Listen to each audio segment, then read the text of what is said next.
I swear I don't know who the father is. I'm paying you to carry my grandchildren. Tell me who he is. You're the one who artificially impregnated me. Shouldn't you know who the father is? Miss Sinclair, this is an operating room.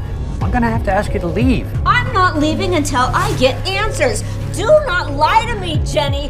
Who is the father? Miss Sinclair, she's delivering. Please step back. Okay, Jenny, time to push. Upon seeing the baby, Jenny felt a warmth and love she couldn't ever imagine.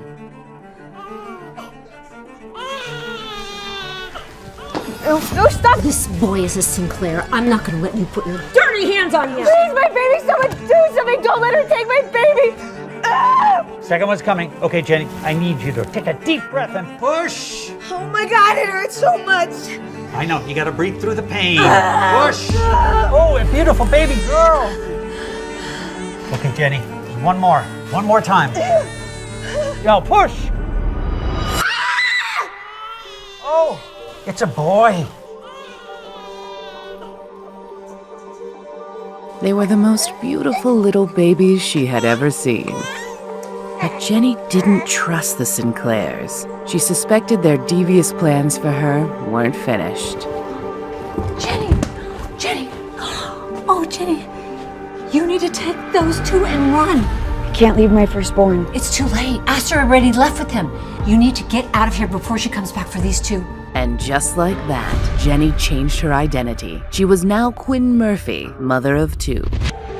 Jenny left the country, determined to protect her babies. She worked hard to provide for them, but it wasn't enough. So she went back to college. She was always the bright one and graduated early with honors. But Jenny still felt incomplete. The thought of her firstborn's well-being haunted her day and night. Don't let her take my baby!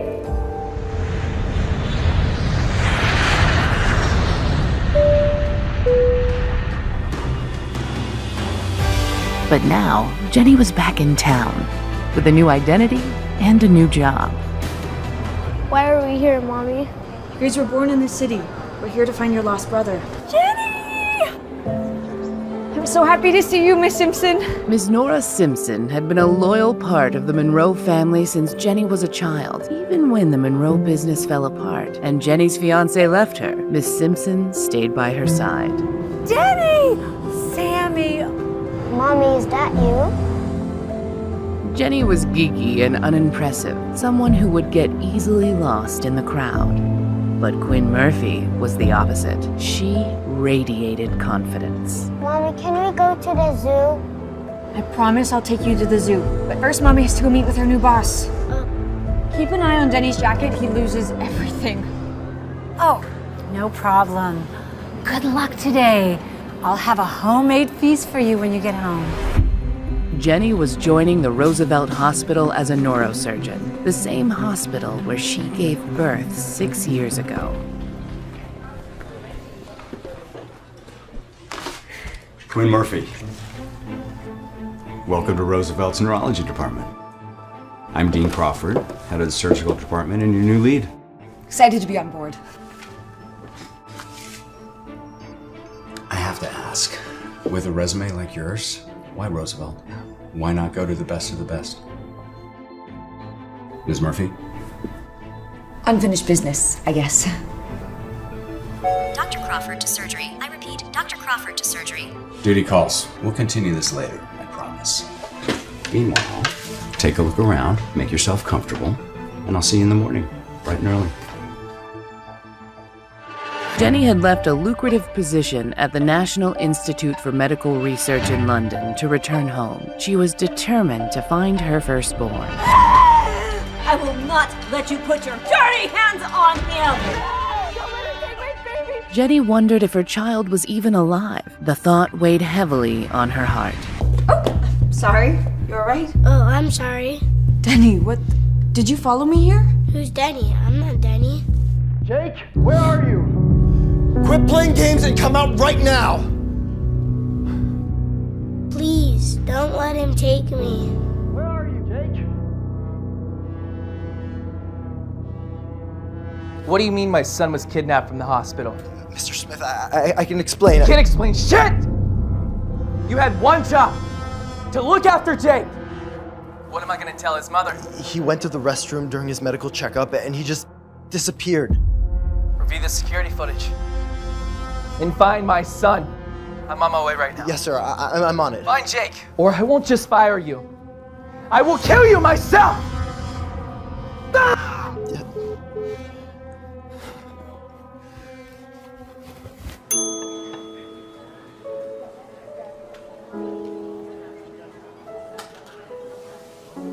We're just gonna eat, then we'll take you back, okay? They don't let me eat burgers at home.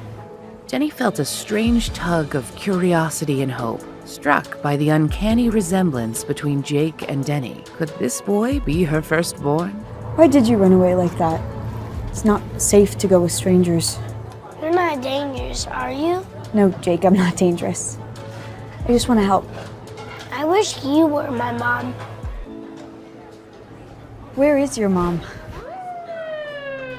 Step away from the child. Officers, this is all just a big misunderstanding. All I did was take the kid out for a meal. Save your explanations for the station. You're under arrest for child abduction. Get this woman out of my sight. No, please don't take her away. Let's go.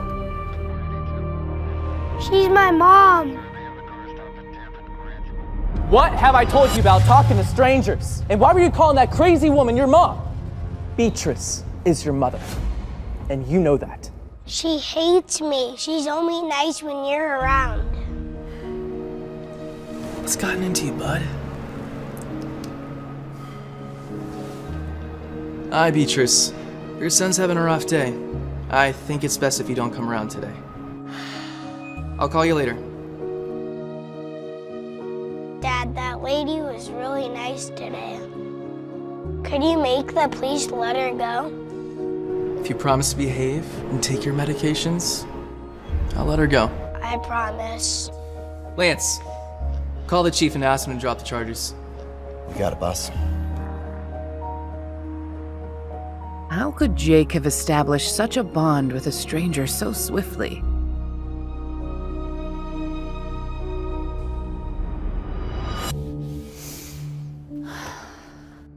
Hey, are you all right? Was everything okay at the hospital? Come here. Jenny recounted her stressful day to Miss Simpson, running into Jake, the child of the powerful Fred Smith, with an uncanny resemblance to her own son Denny, being arrested for child abduction, then suddenly being released. Miss Simpson could tell that Jenny was afraid. Dr. Murphy to surgery. I repeat, Dr. Murphy to surgery. An overwhelming sense of fear gripped her like a vice, as if Miss Sinclair wanted her and her children dead.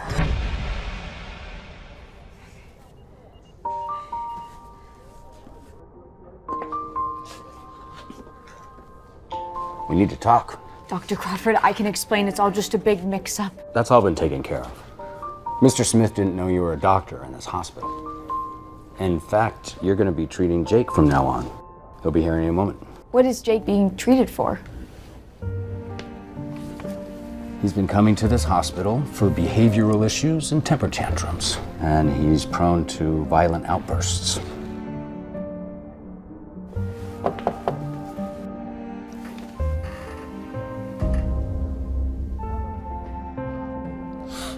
They're here. I was worried I would never see you again. Hi, sweetie. Mr. Smith, allow me to introduce our new neurosurgeon, Dr. Quinn Murphy. Fred felt something as he shook hands with her, but he couldn't quite grasp what it was until finally it hit him. He had met Quinn before. Does Fred know more than he was letting on? Will the truth come out about Jenny's past? I apologize for the misunderstanding. My assistant thought you were some random lunatic and not our new doctor. Quite all right, Mr. Smith. Hop on up and we'll begin the exam. We'll leave you to it then. Will you take me to burgers after the exam? We'll talk to your dad about it, but first I have to ask you a few questions, okay? So I read your chart, outburst, medications. Is something bothering you, Jake? Is everything okay at home? I just get really mad because of my mom. She's not really my mom, and she's mean to me when no one's around. She hates me. All right, Jake, I believe you. I'm gonna ask you an important question, and I want you to answer it honestly. Can you do that? Does your mother ever hurt you? Jenny's heart broke upon hearing this. She knew what she had to do. She needed to immediately convene with Dr. Crawford to gauge whether the situation was serious enough to be reported to authorities. I'll be right back. Can I speak to you in private? Something wrong with my son? I haven't done any neurological exams on the boy yet, but I just need to speak with Dr. Crawford. You haven't even examined him yet, and you already need your boss's help? Doc, is she even competent enough to treat my son? All right, calm down, Fred. I'm sure everything is... I need to know. I do not trust just anybody with my son. Is he okay, Miss Murphy? Quinn, it's okay. He's the father. What's going on? Jake seems to be under significant stress. It seems to be something going on at home. What are you accusing me of, Dr. Murphy? You think I'm torturing my own child? No, not you. Your wife. I need Dr. Crawford to tell me how to proceed in light of this information. We are legally required to report all abuse to the authorities. You're telling me you think my wife is abusive? I only know what Jake told me. This is outrageous. How dare this woman throw such allegations against my family? I will have your medical license revoked. Don't you care about your son's well-being, Mr. Smith? I did you a favor by coming to Dr. Crawford. Maybe I should have just immediately reported you to the authorities. I should have never dropped those charges against you. I'm taking my son home.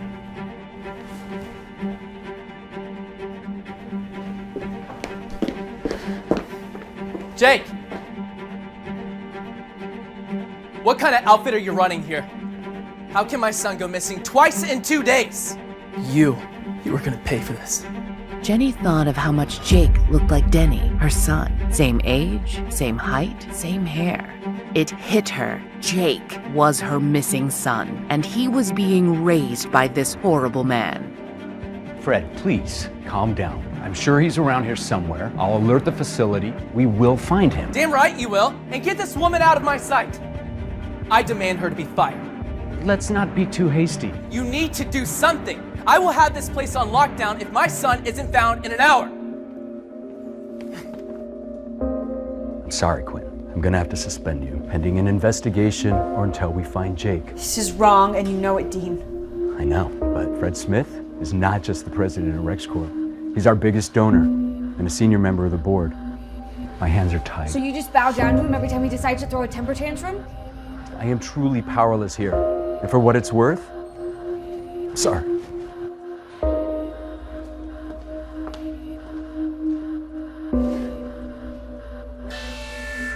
Attention all staff. We have a code purple. Please be on the lookout for a lost child.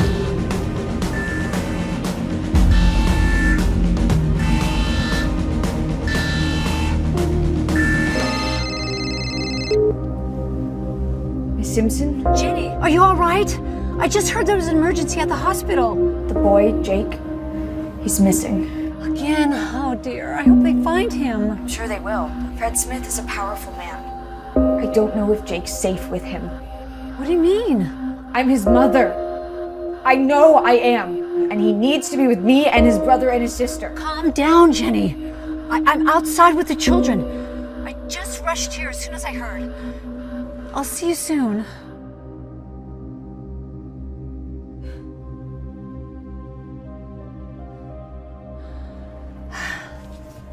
Your mom's coming now. Sammy, where's Jenny? Looking for Mom. Jenny! Jake! Can you stop running away? I'm gonna get in serious trouble. Let's get you home. Jake knew he should set the record straight and stop Fred from taking the wrong boy home. But he had wanted to get away from his father for so long. This was his chance. Jenny! Jenny! Jenny! I'm not Jenny. Come back to the car right away. You can't just wander off. I'm not Jenny.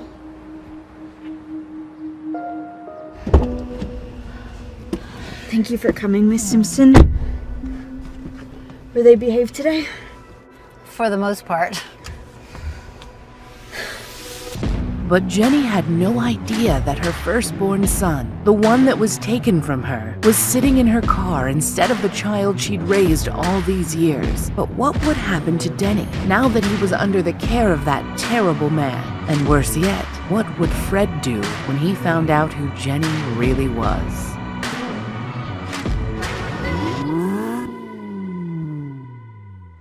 I'm sorry. I couldn't live with myself if anything happened to you. I love you more than anything in the world. You know that? Denny, with his wide eyes and feeling totally in over his head, just nodded. As Fred continued to address the little boy he thought was Jake. Son, are you really that afraid of your mother? He asked. No, said Denny, somewhat clueless. Quinn was a wonderful mother. Why would this man think anything else? Then what is it? You can tell me, continued Fred. I know you might have been afraid to tell me the truth. That's okay. You're not in trouble. He tousled the boy's hair lovingly and called his assistant, Lance, to have dinner ready for them when they made it back to the penthouse. Over in Quinn's family minivan, heading in the opposite direction, Jake Smith was having a similar experience. He'd snuck into this car, and now the nice doctor lady from yesterday was calling him Denny. So was this little girl, and an older woman up front driving. It was kind of funny. He wondered how long he could keep this joke going. How about some chicken nuggets for dinner? Said Quinn, as Nora drove them to their house. Wow, I've never had chicken nuggets in my whole life, thought Jake, thrilled with the possibility of trying something new that he'd never been allowed to have. Yay! Both children yelled enthusiastically. Quinn was so tired and spent from this crazy day that she thought her eyes were playing tricks on her. Hadn't Denny been wearing a different outfit earlier? No, that didn't make any sense. Quinn sighed, laid her head back on the headrest, and closed her eyes momentarily, thinking of what to do about her job at the hospital. She wouldn't tell Nora or the children, at least not yet. She would try her hardest to get her job at Roosevelt Memorial Hospital back. Fred Smith wasn't going to stop her. However, across town at Fred Smith's penthouse, her son, Denny, was now seated in an ornate dining room at a very long table. People were all fussing over him and still calling him Jake. The man in the fancy suit sat at one end of the table, and a lady with a lot of makeup sat on the other end. I'm sure your mother has been worried about you today, said Fred, gesturing to the woman at the end of the table. That's not my mother, said Denny matter-of-factly. She is. Now, come on, reiterated Fred. No, she isn't. Jake, we've talked about how hurtful it is when you say these things about your mother. Denny exhaled and looked up into the large crystal chandelier with amazement as a chef placed a plate on the table in front of him. The boy looked down at his plate, confused. What's this? He asked. The woman at the table clenched her jaw. It's veal bolognese, said the chef gently. The boy started picking at it with his fork, curiously, and eyeing it with suspicion. Veal bologna? Asked Denny. That doesn't sound very yummy. The woman exhaled loudly, her frustration evident. Fred cleared his throat. Chef Julian, will you please take Jake into the kitchen and find him something else to eat? I'm sure this is delicious, but it's been a rough day for him. Certainly, sir, agreed Chef Julian and accompanied the boy to the kitchen. thinking privately about how nice it must be to be this rich and be able to have an array of dinner choices ready at a moment's notice. He ran away again, and now he's refusing to eat his dinner? Complained Beatrice. And he's still arguing that I'm not his mother. You need to check him in somewhere, Fred. He's getting worse. No thanks to you. Fred narrowed his eyes on his wife. I don't know what you're talking about, cooed Bernice, but I'm sure you will enlighten me. Do you know why he ran away this time? Boomed Fred. Because he's an incorrigible problem child with mental health problems? Said Bernice. No. I learned today that you have been hitting our son. Is that true? Oh, please. Even the Bible says if you spare the rod, you spoil the child. You may let him get away with turning his nose up at dinner and having Chef Julian cook him something new, but I certainly won't. You're turning the kid into a spoiled brat, Fred. That's why he acts like this. I had a leading neurologist say today that Jake's problem is psychological. His extreme distrust and fear of you are what's causing him to act out. And if you're hitting him, we never agreed to that. I believe what my son is saying, that he's scared. You believe him over your own wife, who carried him in her belly. You think I wouldn't know my own child? Said Beatrice, sounding wounded. If we're being completely honest, Beatrice, I took your word for it. I'd just seen you for Christmas, but almost right after, I went back overseas for the army. Then our truck was blown to bits by that roadside grenade. It's the last thing I remember about my time in Afghanistan. Do you have any idea what it was like for me? Being in a coma for 3 years after something like that? Well, neither do I. Because I was in a coma, Beatrice. And then I wake up, and surprise, I have a son? I've never questioned you about it, not once. But now, I have questions. Jake is right. You don't cuddle or kiss him or treat him like other moms treat their kids. You act like he's just some nuisance, an inconvenience. I can't believe what you're insinuating, said Beatrice.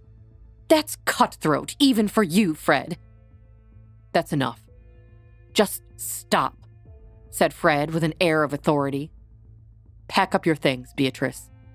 I'll have Max watch you to make sure you pack only your own belongings. You are to leave this penthouse immediately. You will never hit my child again. You'll be hearing from my lawyers. Fine. You'll be getting the bill, said Beatrice, standing up and tossing the chair aside with a crash. I always do, mumbled Fred, who had spent hundreds of thousands per year on spa treatments, clothes, plastic surgery, country club memberships, and more for this woman. I'll take you to the cleaners, said Beatrice. You can try, said Fred. But that will be awfully hard now that I have the chief surgeon from Roosevelt Memorial Hospital able to testify to the fact that you were abusing your son. You wouldn't, accused Beatrice. To protect my son? Of course I would. I would do anything for him. I'm his father, regardless of what any DNA test might say. And you know that I'll be asking for one. You son of a yelled Beatrice. I'm going to the Four Seasons, to the presidential suite, or whatever will cost you the most. Enjoy it while you can, sweetheart, said Fred nonchalantly as Beatrice stamped out of the room with indignation, shaking it off. Fred then noticed the boy, standing in the open kitchen doorway. How would he explain all this to him? I told you I don't need medicine. You can't make me, yelled the 6-year-old boy, running away afraid. While young Jake Smith had escaped the hospital and headed right into the Murphy family's minivan and was now masquerading as Denny Murphy, the identical brother he didn't even know about, Quinn's son, Denny, was now high up in a luxurious penthouse, being mistaken for Jake Smith and being asked to take Jake's medicine. The man wielding the pill bottle, Fred Smith. had taken him home, thinking he was Jake. And while Denny had fun with it for a while, taking limos to a fancy penthouse and eating dinner made by a professional chef, now Denny felt like he was in over his head, especially since Fred was now trying to make him take medicine. "Jake," began Jake's father, Fred Smith. "We've talked about this. The medicine will calm you down and help you go to sleep a little bit easier." "I don't need it. There's nothing wrong with me. You even told the mean lady the same thing before you sent her away." "That mean lady," answered Fred, "is your mother. I'm sorry you heard our argument. That's not fair to you. But this medicine was prescribed for you by a doctor." "My mother's a doctor," said Denny, telling the absolute truth about the life of Denny Murphy.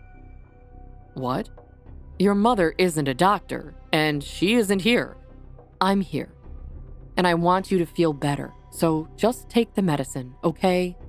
sighed Fred, addressing the boy he thought was his son, Jake. Fred was weary. Why did parenthood have to be so difficult? Fred loved his son, but these kinds of refusals sure got tiresome. "Fine, I will," said Denny, sick of arguing too. He realized that he could either just take the medicine or be forced to, and he didn't want to be forced. He walked back to the bed and accepted the medicine. The pill scraped his throat as it went down, but he held his little dog finger puppet in his hand and drifted off to a contented sleep within minutes. On the other side of town, Jake Smith continued his escapades as Denny Murphy. He had the time of his life eating chicken nuggets for the first time, even if he was confused about this other family having such a small house and no resident chef. Didn't everyone have their own chef? He really liked Chef Julian. He liked going into the kitchen and hearing the old man hum to himself as he sharpened his knives, cut vegetables as fast as the wind, and flipped his pots and pans around in a flash. There was always something to see in Chef Julian's kitchen. Nora Simpson, the Murphys' nanny, didn't seem to know any kitchen tricks. She had simply removed a bag of chicken nuggets from the freezer and toasted them in a small toaster oven. Jake couldn't believe how peculiar this was. "Nanny," said Jake, "aren't you going to chop anything really fast with your kitchen knives or do any cool tricks with your frying pan?" Sammy Murphy, Denny's sister, laughed at this.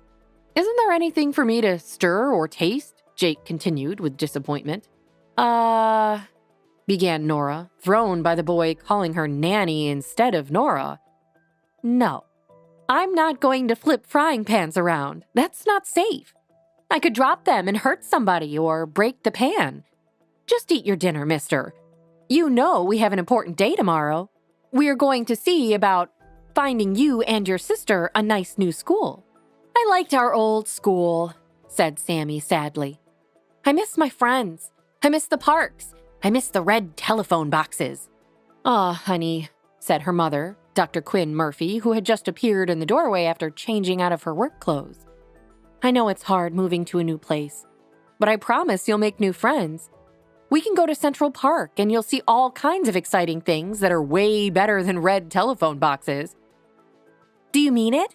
asked the girl a little skeptically, warming Quinn's heart. "Absolutely," said Quinn. "And tomorrow, we are visiting a great new school to see how you like it. I know they have a dance studio and art classes, and maybe you can even learn a musical instrument. Would you like that?" "I want to play the drums," said Jake. "Too loud, sweetie. I think the neighbors would prefer it if you chose a different instrument. I know I certainly would. So, no drums, no trumpet, no bagpipes." "Aw," said Jake. Quinn started to tickle the boy, and he laughed. Soon, she was in a tickle fight with both children. "You're the best mom I ever had," said Jake as the laughter died down.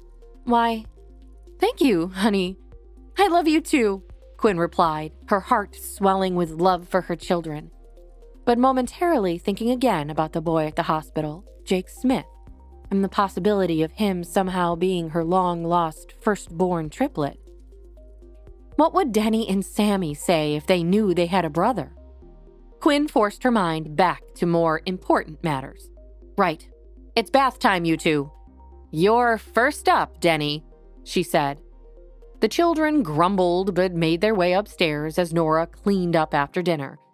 Quinn started the water running and helped the children pick out clean pajamas. Jake liked Denny's pajamas better than his own. Back home, Jake's pajamas were matching sets and shiny material with cursive letters embroidered on them in gold. They were boring. These pajamas were blue, had footies and a big long zipper, and had pictures of dinosaurs all over them. Jake decided that whenever he got home, he would ask his dad for some pajamas with dinosaurs on them. They looked so comfortable. Jake couldn't wait to wear them. You know the drill, sonny boy, said Quinn, turning off the bath water. Clothes off and get in the tub. I'll be right back with your towel. I need to check that your sister is getting ready to jump in. Okay, Mom, Jake said, thinking about how comfortable it felt to call Quinn that.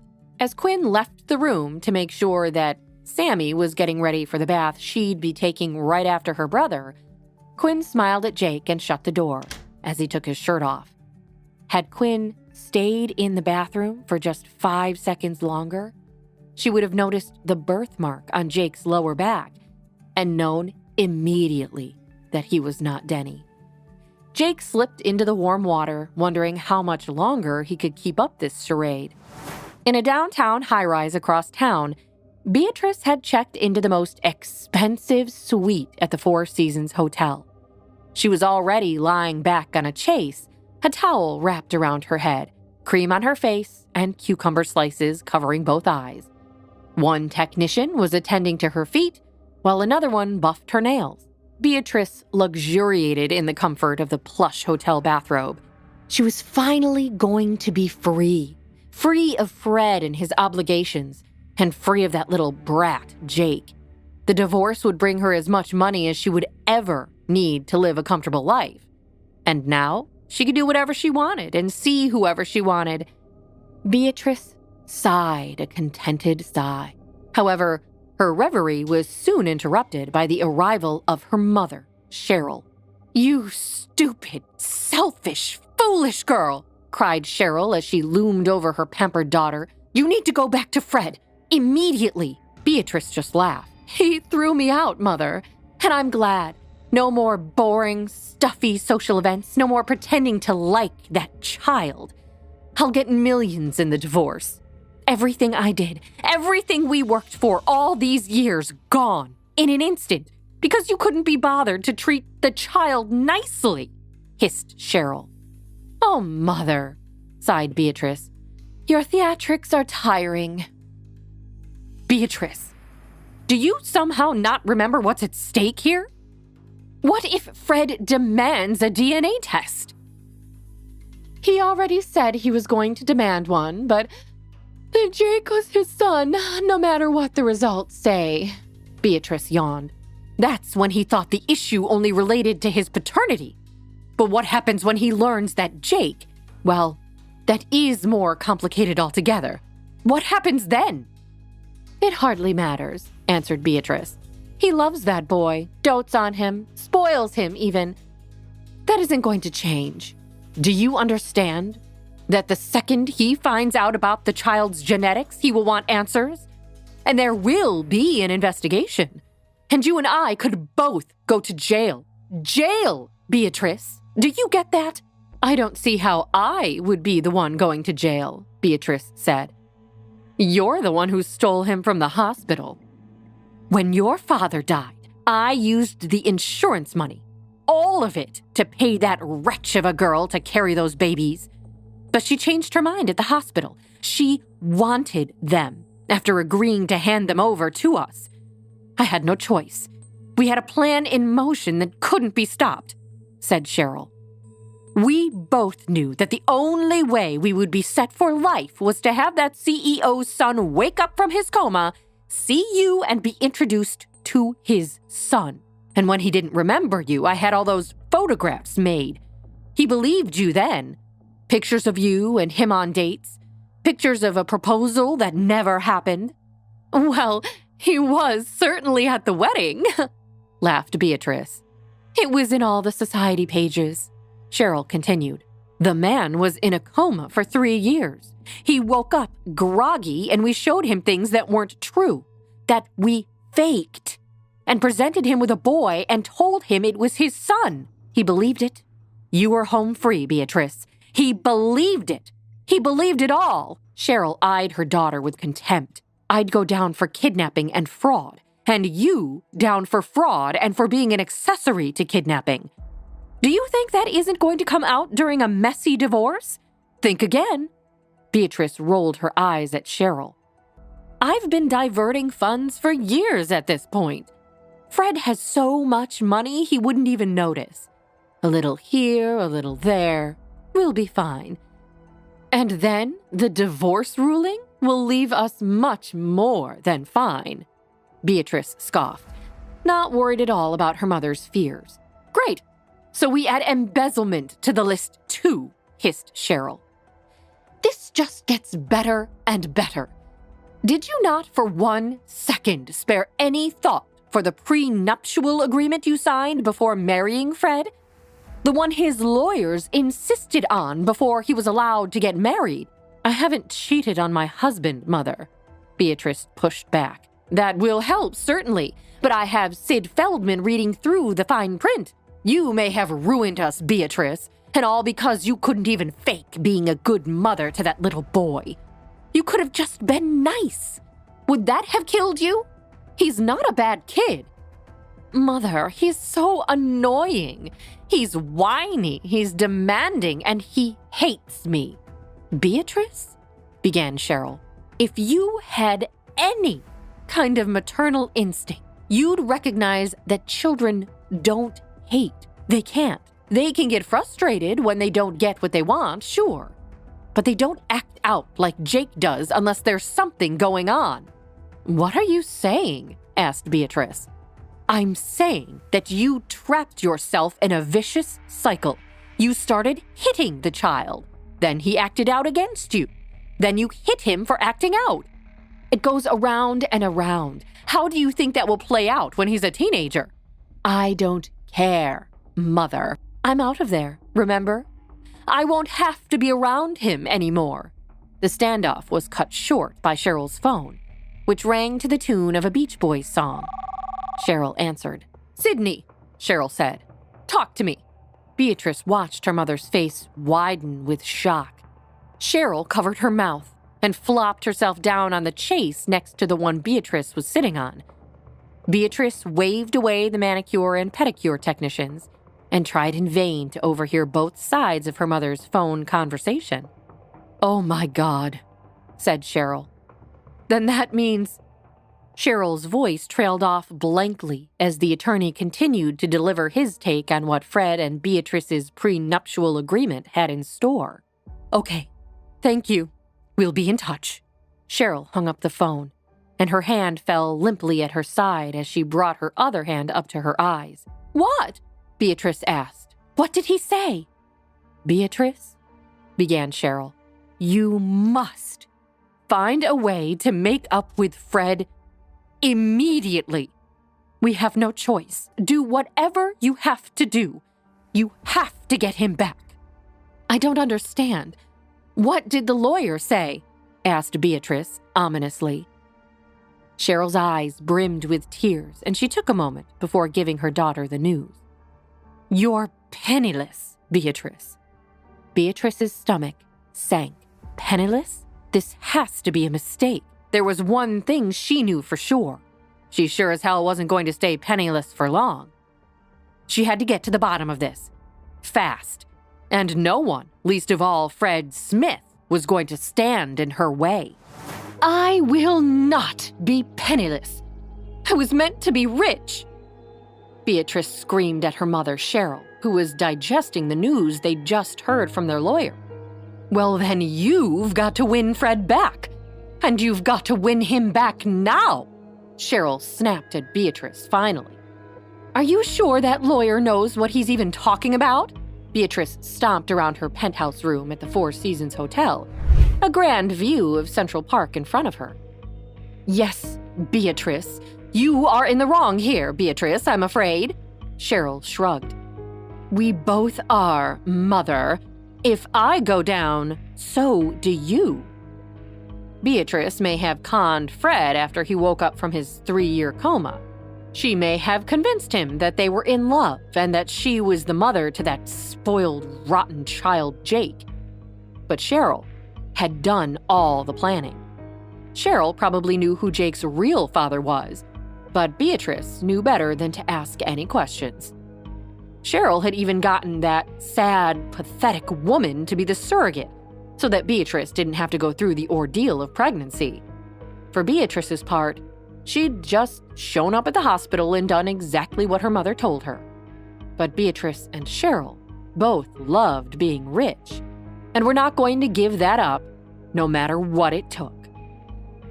Suddenly, Beatrice stood up and walked over to the telephone in her room and dialed down to the front desk. Hello? What are you doing, Beatrice? You're wasting precious time here, Cheryl snapped. But Beatrice just ignored her until she'd hung up the phone, satisfied. Beatrice had made Fred fall in love with her once. She could do it again. And she would look good doing it, all on Fred's dime. I'm getting Fred back, she announced, flopping back down on her plush king-sized bed. Meanwhile, across town, Fred was still working on controlling Jake, but in the course of the new day, he'd seen something of a shift in him. Jake had suddenly become obedient. It's time to take your meds, Jake, Fred, Jake's father, urged, expecting another fight like the one they'd had the day before. But Denny Murphy, who was pretending to be Jake Smith, just nodded and held out his hand, his beloved finger puppet on his finger. Fred smiled. He didn't know what happened to his son, but he liked this change in him. The medication must be working, Fred thought. Fred knew that keeping that useless Dr. Quinn away from his son had been a good idea. She deserved that suspension. Really, he should have had her fired. But then, Fred stopped himself. Why did he keep thinking about this Dr. Quinn Murphy? Meanwhile, Denny put the pill in his mouth. Fred handed him the glass of water. Denny took a sip. Fred patted his head. Good job. Fred patted his son's head. The meds make you feel better, don't they?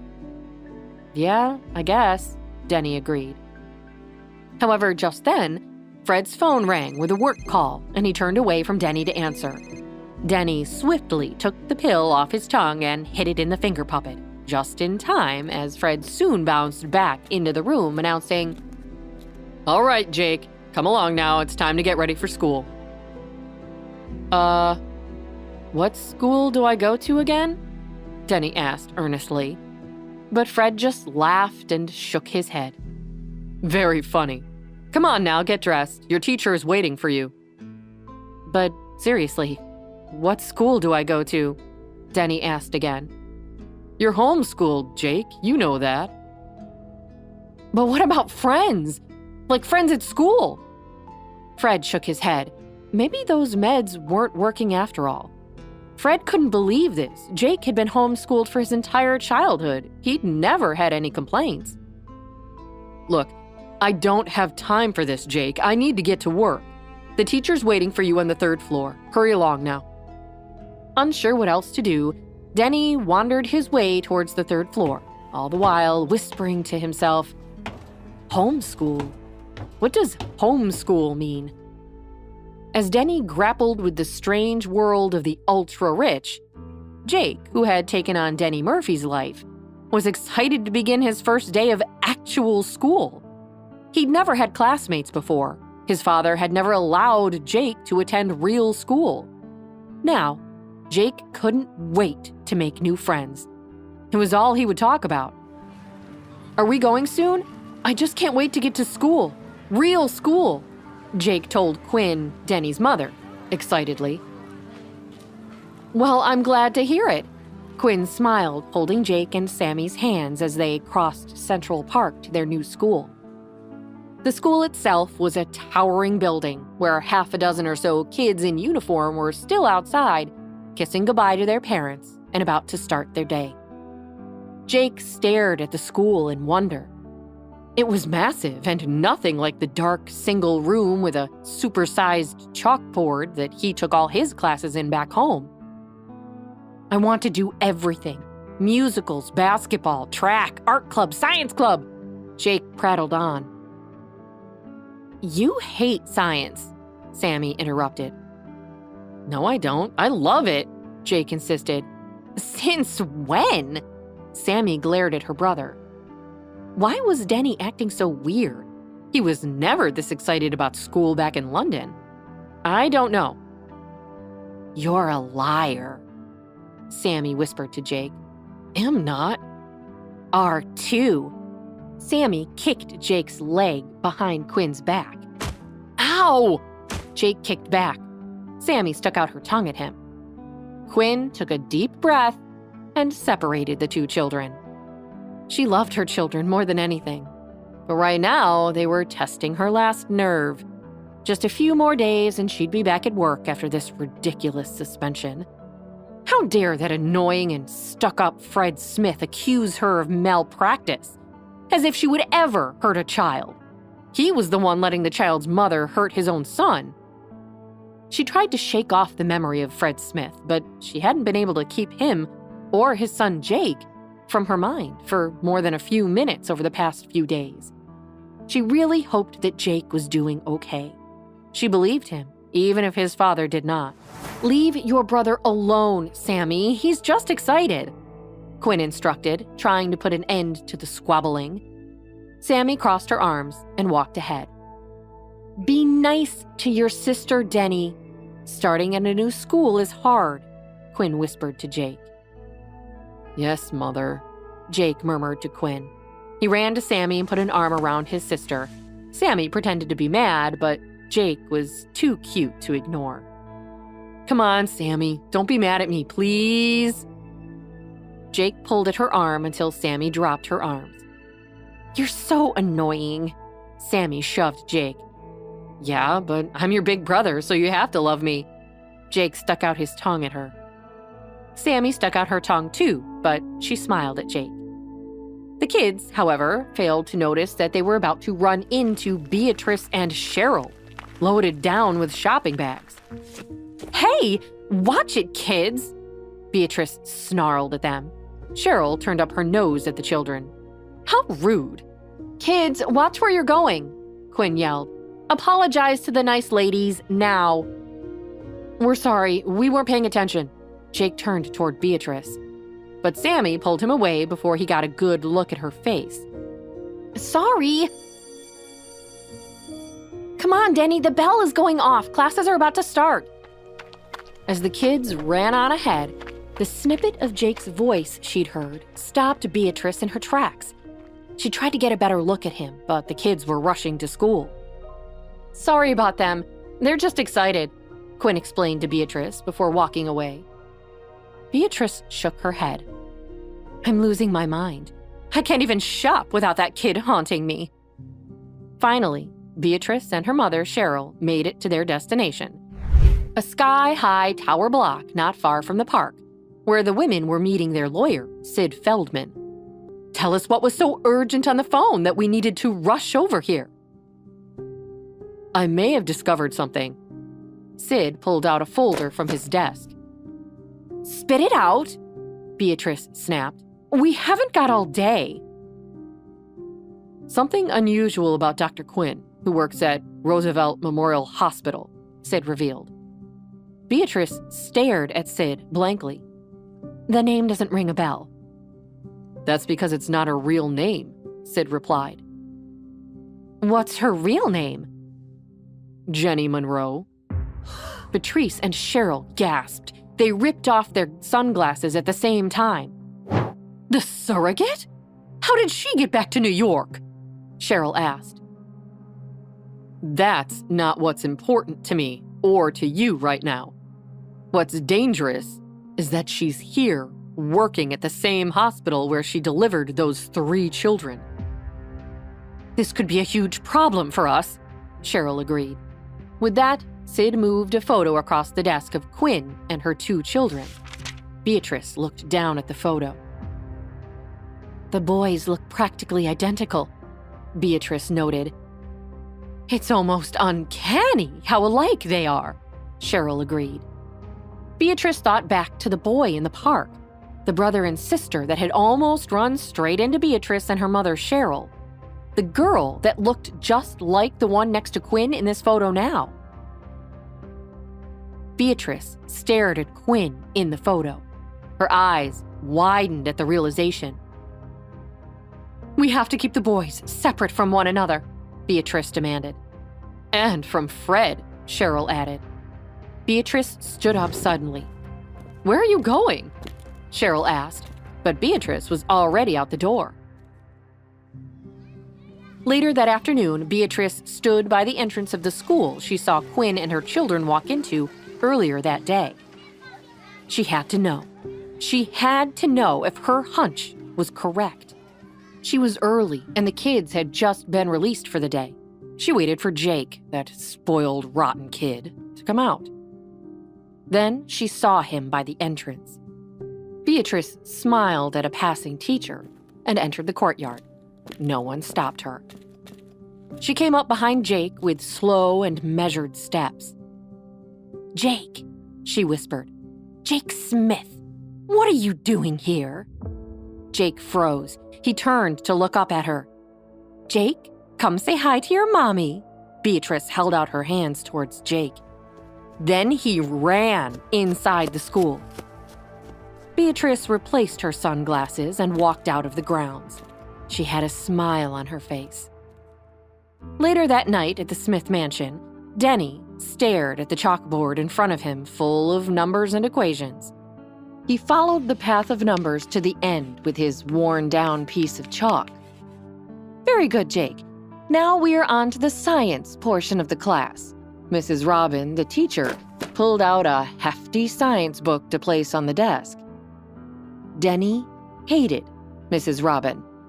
She was too strict and tapped him with her ruler whenever he slouched or got an answer wrong. He hadn't been outside at all today.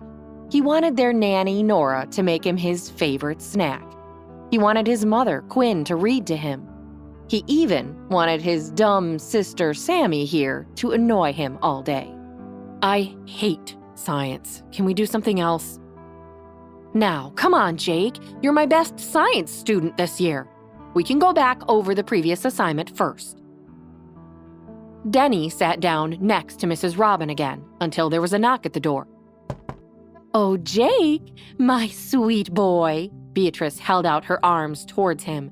Jake looked up at Beatrice. Say hi to your mother now, Jake. Mrs. Robin tapped Jake on the shoulder with her ruler.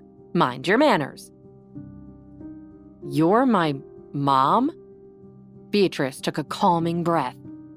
This kid was just as spoiled as Jake was, but she had to win him over if she was ever going to remain married to Fred, and more importantly, keep her money. Yes, it's me, darling. Come downstairs. I made dinner for us. You can cook? Beatrice forced a laugh. Of course not, dear. That's what Chef Julian is for. Beatrice took Denny by the arm and led him down the stairs. Denny did not like Jake's mom. She was not as pretty or as nice as his mom, Quinn. She wore weird clothes and too much makeup. But dinner with Beatrice was better than science class. Fred Smith was stunned when he walked into the dining room to find Beatrice and Denny waiting for him. A massive dinner spread out on the table. Are you okay that Beatrice is here, Jake? Denny looked at Beatrice, who hadn't stopped smiling at him since they sat down. I guess. Denny shrugged. He was just happy that he wasn't in science class anymore. How did you even get in here? Fred snapped at Beatrice. Beatrice rolled her eyes at Fred. I still have a key. Fred sat down and glared at Beatrice. You're not welcome here, or anywhere else around Jake. I made that very clear. Beatrice placed a hand on Denny's shoulder. Look, Fred, I've apologized to Jake. He's willing to give his mother another chance. You didn't apologize to me, Denny blurted out as Beatrice's grip on his shoulder tightened. Yes, I did, sweetie, but I can say it again. I'm so sorry. Beatrice forced a smile after she spoke. Okay, Denny agreed. Beatrice finally let go of him. Beatrice smiled at Fred. She knew Fred was confused by their son's behavior. The last time Beatrice had seen the child, he had been running away at the sight of her. Now he seemed indifferent to her. Beatrice was determined to work this in her favor to get Fred back. Fred's phone rang. I have to take this. Are you all right here by yourself for a moment, Jake? Denny nodded. Fred looked unsure, but stepped out of the room. Beatrice leaned down to whisper into Denny's ear when Fred left the room. I know who you are. Denny froze mid-bite. He looked at Beatrice in the eye. She held his eye contact. You don't know anything, Denny denied. I know you're not Jake Smith. Beatrice smirked at him. Hey, I'm Jenny. If you're wondering what happens next, download the Pocket FM app now and listen to the exciting episodes of A Mother's Battle.